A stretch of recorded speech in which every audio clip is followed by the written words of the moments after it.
오늘 우리에게 주시는 하나님의 말씀은 로마서 1장 2절 말씀입니다.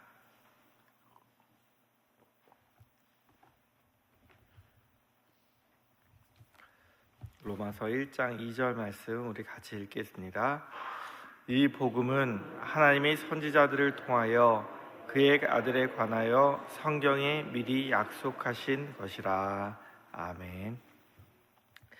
2019년에 우리나라와 전 세계를 강타한 영화가 있습니다. 혹시 기억하실까요?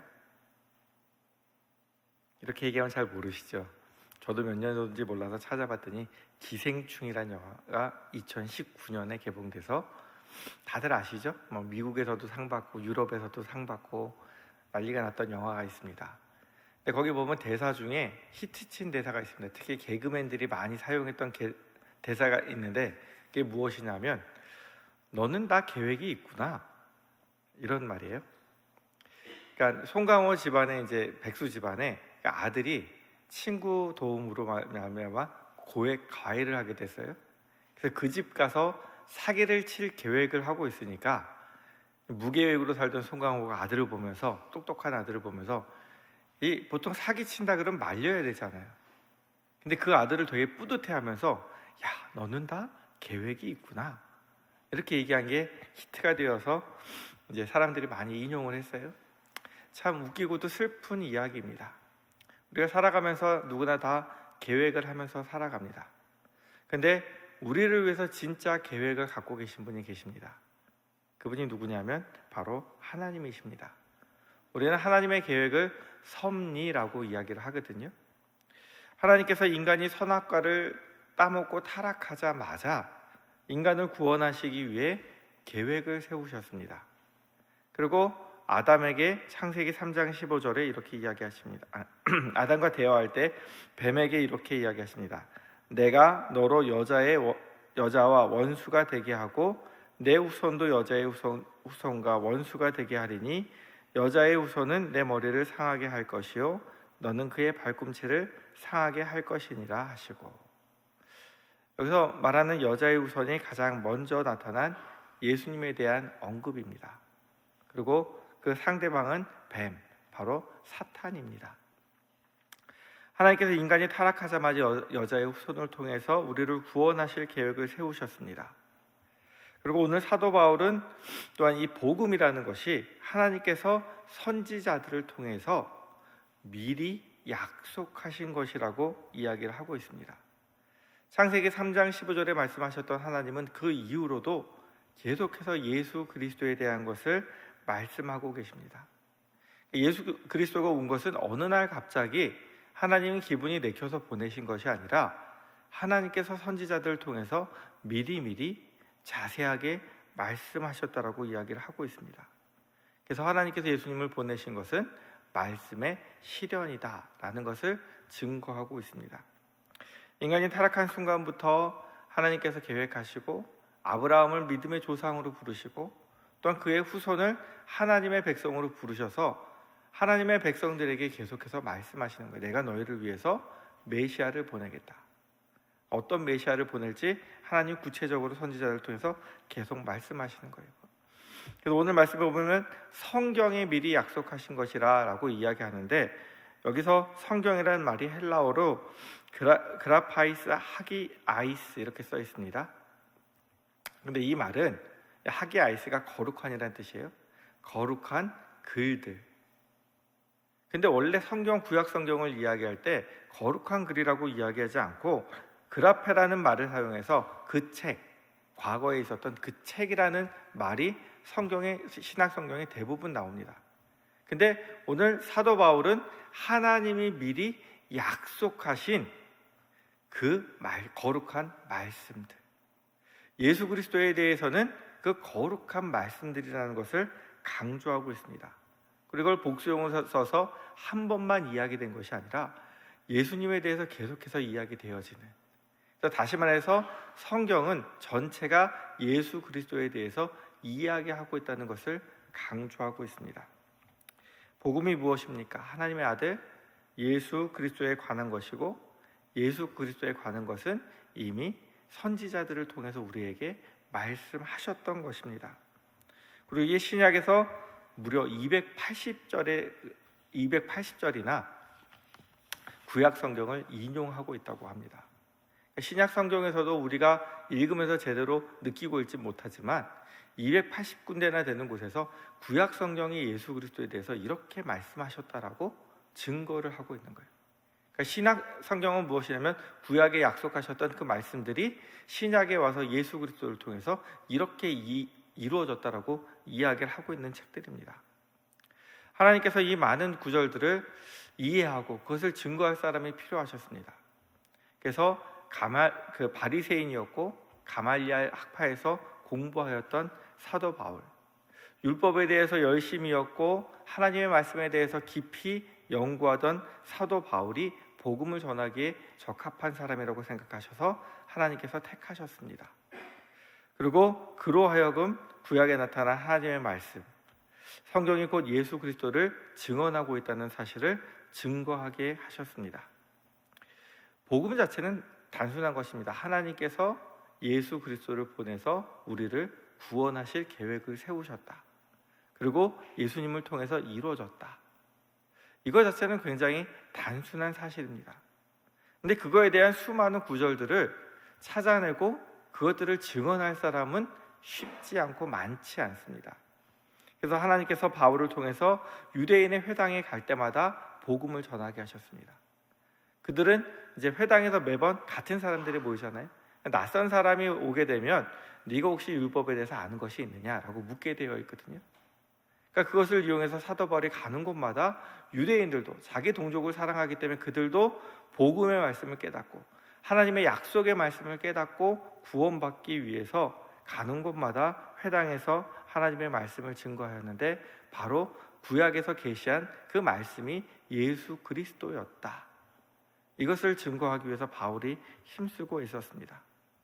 복음 자체는 단순하지만 바울은 어느 곳에 가서는 3주 동안, 심지어 고린도 가서는 18개월 동안 회당에서 말씀을 전하는 거예요.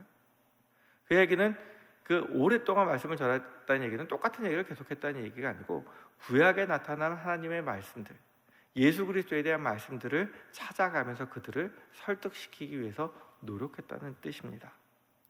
사도행전 13장에 보면 BCD 안디옥에서 회당에 들어갑니다. 그리고 회당장과 그 사람들이 처음 온 바울에게 네가 우리에게 전해줄 말씀이 있느냐라고 얘기했을 때 사도 바울이 23절에 이렇게 얘기합니다. 하나님이 약속하신 대로 이 사람의 후손에서 이스라엘을 위하여 구주를 세우셨으니 곧 예수라. 누가 약속하신 대로요? 하나님이 약속하신 대로. 하나님이 약속하신 대로 이 사람이 누굴까요? 다윗이에요. 다윗의 후손 중에 하나님이 메시아를 보내신다고 약속하셨어요. 그러니까 성경에 나타난 하나님의 약속, 또 하나님이 약속하셨던 다윗의 후손, 그분이 바로 메시아인데 그분이 바로 누구시냐면 예수님이다라고 증거를 하고 있습니다. 그래서 예수님이 이 땅에 오신 것은 하나님의 약속대로 하나님의 약속이 이루어진 것이라고 이야기를 하고 있고요. 또한 17장에 보면 데살로니가 가서 이렇게 이야기합니다.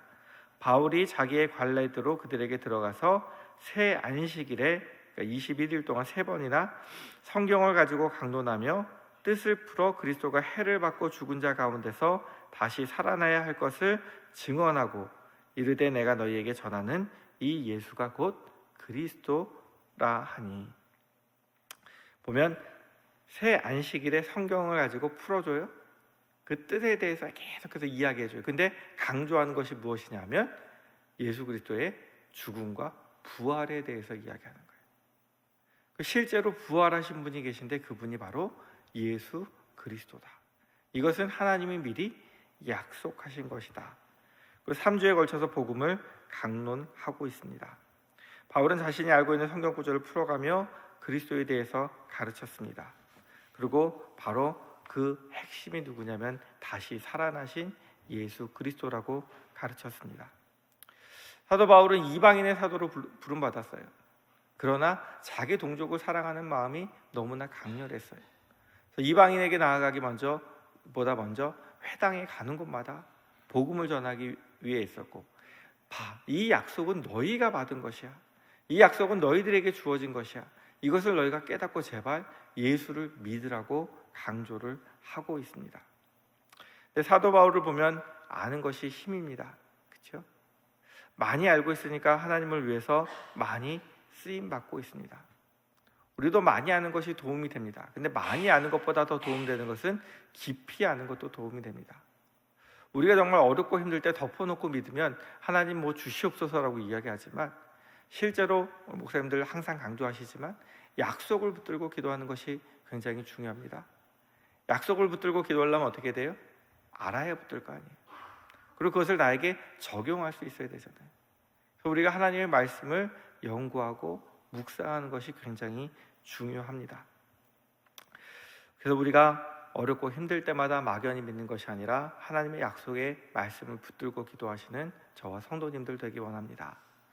그리고 또한 하나님 메시아를 보내신다고 말씀하셨을 때 한 번만 말씀하신 것이 아니라 사람들이 덮어놓고 믿지 않도록 자세하게 구체적으로 여러 번 말씀하셨습니다.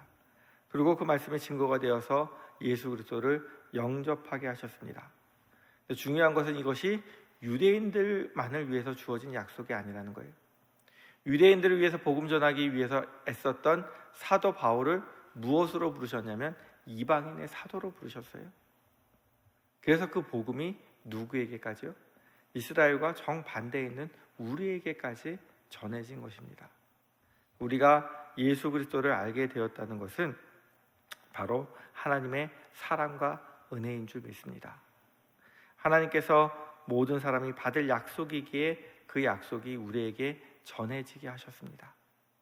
그럼 우리를 구원하시기 위해 계획하셨던 하나님은 또 우리 각 사람 한 사람 인생에 계획이 있으실까요? 없으실까요? 분명히 있으시리라 믿습니다. 우리가 어렵고 힘든 시기에 왜 나와서 하나님께 무릎을 꿇습니까? 하나님의 계획이, 하나님의 뜻이 나를 통해서 이루어지기를, 하나님, 내가 고난 가운데 그것을 깨닫고 하나님 더욱더 의지하는 가운데 하나님이 나를 위해서 일하시는 것을 우리가 체험하기를 원해서 기도하는 것 아니겠습니까? 오늘도 우리를 위해 계획을 갖고 계신 하나님께서, 예수 그리스도를 통해서 모든 것을 주셨던 하나님께서 또한 내 삶 속에 필요한 것들을 채워주시고 나를 하나님이 원하시는 길로 인도하실 줄 믿고 기도하시는 저와 성도님들이 되기 원합니다. 기도하시겠습니다. 하나님 아버지, 창세전부터 우리를 택하시고 인간이 타락한 순간부터 우리를 구원하기 위해 계획하시고 은혜를 베푸신 하나님, 우리를 향한 그 사랑을 날마다 깨닫게 하여 주옵소서.